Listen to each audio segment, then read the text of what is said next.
PCC chief Jitu Patwari पहुंचे गुना, बोले मैं कार्यकर्ता हूं, मेरी रक्षा आपको करनी है। जयवर्धन सिंह ज्यादा गुणी हैं। पीसीसी अध्यक्ष जीतू पटवारी शुक्रवार को गुना पहुंचे। यह कार्यकर्ता सम्मेलन में शामिल हुए। गुना पहुंचने पर कार्यकर्ताओं ने उनका स्वागत किया। कोलारस के पूर्व विधायक वीरेंद्र रघुवंशी भी उनके साथ मौजूद रहे। कार्यक्रम में बड़ी संख्या में कांग्रेस कार्यकर्ता मौजूद रहे। बता दें कि प्रदेश अध्यक्ष बनने के बाद जीतू पटवारी का ये पहला गुना दौरा है। इसको लेकर कई दिनों से तैयारियां चल रही थी। गुना पहुंचने पर हनुमान चौराहे, स्टेशन तिराहे सहित अन्य जगह उनका स्वागत किया गया। पीसीसी चीफ जीतू पटवारी ने कहा कि जितनी साफ गोई से हमारे लोग बात कर लेते हैं, उतनी साफ गोई से भाजपा के लोग नहीं कर पाते। जीतू पटवार और जयवर्धन सिंह जैसे 10-15 चाहिए, तब जाकर प्रदेश में परिवर्तन आएगा। दिग्विजय सिंह पिता तुल्य हैं, लेकिन उनसे ज़्यादा गुणी जयवर्धन सिंह हैं। हम हारे हैं, इसका दुख है, दर्द है। मुझे इस बात की चिंता है कि हमारा जो 8% वोट भाजपा के पास चला गया है, उसे कांग्रेस की तरफ वापस कैसे लाया जाए। युवा पार्टी बनानी है, पर बुजुर्गों के सम्मान के साथ, उनके सहयोग से, उनका दरकिनार करके नहीं, उनका अपमान करके नहीं। हम भाजपा नहीं हैं। सबने माना, एक देश के नागरिक ने माना। किसी ने नहीं कहा कि ये कोर्ट के फैसले को सबने आत्मसात किया। मैं मानता हूं कि जब कोर्ट के फैसले को सबने आत्मसात किया तो भगवान राम का मंदिर निर्माण हो रहा है।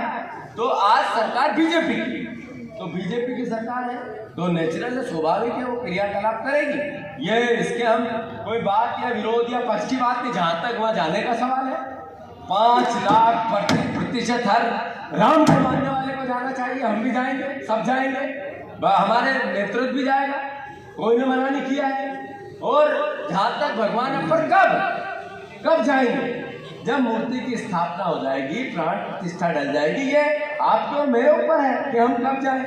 मैं चाहता हूं 1 लाख से ज्यादा कांग्रेसी जाएंगे। जब मंदिर पूर्ण हो जाएगा 1,00,000% जाएंगे, बार जाएंगे, हर बार जाएंगे। पर भारतीय जनता पार्टी कहती है कि आ जाना है तो आना है। कितने लोग हैं ऐसे जिनके घर इस 10 साल में 1 मंजिल से 4 मंजिल हो गए। कितने लोग हैं ऐसे जो अपनी खेती बाड़ी करते हैं, उसमें सिर्फ घर ही चला पाते हैं कि और जमीनें खरीदी होती हैं। कितने लोग हैं ऐसे, कितने किसान हैं।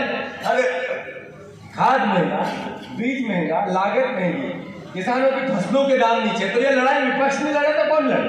क्या है राजनीतिक दल का? यही है। तो मैं फिर से आप सबसे अनुरोध करता हूँ, ये गुमराह नहीं होना है। हमारा दायित्व है, हमारा धर्म है कि हमें जो घोषणा पत्र भारतीय जनता पार्टी का, वो हमारे हाथ में होना चाहिए। और उस भारतीय जनता पार्टी के घोषणा पत्र के अनुसार हम उनको मजबूर, शिवराज भैया तो कह गया कि बहना मुझे ही वोट देना, मैं चुनाव बाद 3,000 दूंगा। अब वो बहना रह गई घर में, शिवराज जी को इन्हें भेज दिया। कितने गुमराह झूठ बोलते हैं बताओ। अरे शिवराज जी का चेहरा बताया किसी और को, शादी किसी और से कर दी, गलत है कि नहीं है? क्या बात कर रहे हो? तो मैं अनुरोध करना चाहता हूँ, हम कांग्रेसी हैं, हमने देश आजाद कराया। जब अंग्रेजों का शासन था, कोई नहीं मानता था कि अंग्रेज यहाँ से जा सकते हैं। उनकी ऐसी सेना थी, ऐसा ही कलेक्टर था, ऐसी व्यवस्थाएं थी। और जैसे ही अंग्रेज अधिकारी आते थे, सब जय करते थे, लेट जाते थे। फिर भी कांग्रेस के विचार ने, महात्मा गांधी के विचार ने, हमारे संस्कार ने देश को आजाद कराया। हमारे संस्कार ने देश की उन्नति की है और सब में शहादत दी है। अब लोकतंत्र की रक्षा करनी हो, लोकतंत्र को मजबूत करना हो, देश की आन बान शान के लिए अपने आप को निछावर करना, तो कांग्रेस ही करेगा। रही बात आप सबकी संगठन की, एकता की, आप सबके अंदरूनी भावनाओं की, मैं कोई लोग कहते हैं तुम मंदिर में मत घुसो। कई जगह देखते हैं, कई लोग कहते हैं कि ये अनुसूचित जाति जनजाति का आदमी मंदिर में नहीं आओगे, तो क्या न्याय है? नहीं है। मैं समझता हूँ अन्याय है, तो ये किसी पे पाबंदी थोड़ी हो सकती। 100% मैं सब कांग्रेसियों को दिमाग से निकाल देना चाहिए। हम अयोध्या में जो राम जन्मभूमि का मंदिर है, वो सब हिंदुओं के आस्था का भाव है और हम सब वहाँ जाएंगे, समय पे जाएंगे, अपने मन से भी जाएंगे। हम कहते हैं ना, भगवान, अरे माता जी को जब बुलाना होगा बुला लेंगे, कहते हैं या नहीं कहते हैं?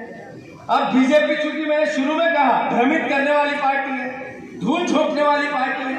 नरेंद्र मोदी जी ये क्यों नहीं कहते कि मैंने 2 करोड़ रोजगार की बात की थी, आज तक नहीं की है? अब इसका क्या जवाब? इसकी बात क्यों नहीं की? इसकी बात क्यों नहीं की? उन्होंने कहा था बहुत हुई महंगाई की मार अब की बार मोदी सरकार। अरे पानी की ढंग की बाटल लाओ तो 100 रुपए, दूध का भाव अपने सरसों के तेल का भाव 100 रुपए, पेट्रोल का भाव 100 रुपए, डीजल का भाव 100 रुपए। पानी, पेट्रोल, डीजल, तेल एक भाव। ये अंधेर नगरी चौपट राजा नहीं है तो क्या है? अरे अंधेर नगरी चौपट राजा नहीं है तो क्या है?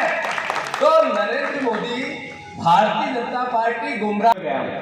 8 जिलों में से एक ही भावना आ रही है कार्यकर्ताओं की। वो निराश नहीं है, थोड़े दुखी जरूर है, पर एक भाव की कांग्रेस एकजुट होकर लड़ेगी, न जात पे न पात पे मोहर लगेगी। बस ये भावना जगाना चाहते हैं। जब तक ये नारा था, जब तक ये ताकत थी कांग्रेस की, ये बार बार हम नारा लगाते थे, जात पे न पात पे मोहर लगेगी हम, जब तक पंजा मजबूत था। जैसे ही हम इससे पलटे तो कमजोर हुए। सही है गलत? अरे सही है गलत?